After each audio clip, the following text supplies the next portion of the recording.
జానపదులకు ఎక్కువ ప్రాధాన్యం ఉంది.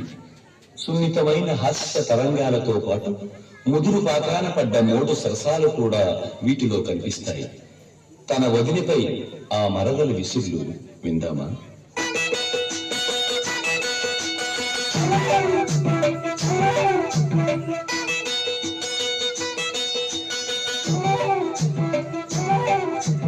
వదినకు ఒకసారి బిందెకు బిగుసరి, వదినకు ఒకసారి బిందెకు బిగుసరి, బంగారు జడకుచుల మావదిన, ఆ బంగారు జడకుచుల మావదిన. వదినకు ఒకసారి బిందెకు బిగుసరి, బంగారు జడకుచుల మావదిన, ఆ బంగారు జడకు